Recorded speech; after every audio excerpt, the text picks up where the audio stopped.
কচু শাক আর নিচে লতি, এটা দেখতে কেমন লাগে? অনেক সুন্দর।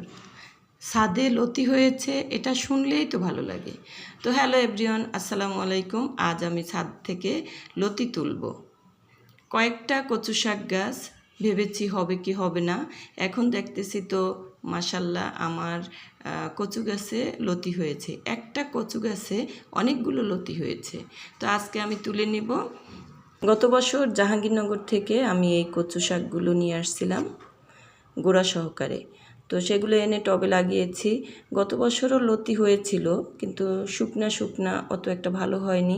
সেই জন্য এবার আবার আমি 2-3টা বস্তার ভিতরে এগুলো লাগিয়ে দিয়েছিলাম। এখন তো আলহামদুলিল্লাহ, ভেবেছিলাম অনেকগুলো বস্তাই লাগাবো, কিন্তু ছাদে এতটা রৌদ্র, ভেবেছি কচু শাকগুলো হবে কি হবে না। তো এখন তো দেখতেছি আলহামদুলিল্লাহ ভালোই হয়েছে। আমি এখান থেকে নিয়ে কচু শাকও খাই, কারণ কচু শাকগুলো ভর্তা করে খেতে অনেক মজা হয়, আর চোখের জন্য তো এগুলো অনেক উপকারী। কচু গাছ একটু ছায়া জায়গায় হয়, কিন্তু ছাদে তো সব জায়গায় রৌদ্র, ছায়া নেই বললেই চলে। তারপরও একটা সাইড ধরে আমি এই বস্তাগুলো রেখে দিয়েছি, যেখানে একটু রৌদ্রের তাপটা কম আসে।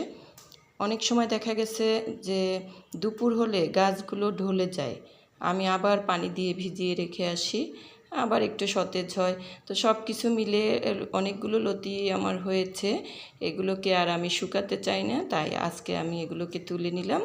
আমার লতি তোলা দেখে আমার ছোট্ট মুনমুনি অনেক মজা পেয়েছে। এখন আমি ওকে নিয়ে বাসায় চলে আসলাম। বারান্দায় বসে আমি এখন লতিগুলো কাটবো। লতি খেতে কিন্তু অনেক মজা, বাট এটা কাটা অনেক ঝামেলা। আমি কাটতেছি আর আমার হাতের দিকে তাকাচ্ছি, হাতগুলো কালো হয়ে যাচ্ছে। তারপরও নিজের গাছের লতি বলে কথা, আমি আজকে কেটে নিলাম। এদিকে আমি কুচো চিংড়ি কিনলাম, নদীর কুচো চিংড়ি। আজ সকালবেলা ঘুম থেকে উঠে বেলকুনিতে দাঁড়াতেই শুনতেছি এক লোক কুচো চিংড়ি নিয়ে যাচ্ছে। তো আমি ওনাকে দাঁড়া করালাম আর তার কাছ থেকে এই নদীর কুচো চিংড়িগুলো কিনে নিলাম। আর এদিকে একটি থালার ভিতরে আমি পেঁয়াজ, রসুন, কাঁচা লঙ্কা এগুলো সব কিছু কেটে রেডি করে নিচ্ছি, যাতে রান্নায় আমার কোনো কষ্ট না হয়।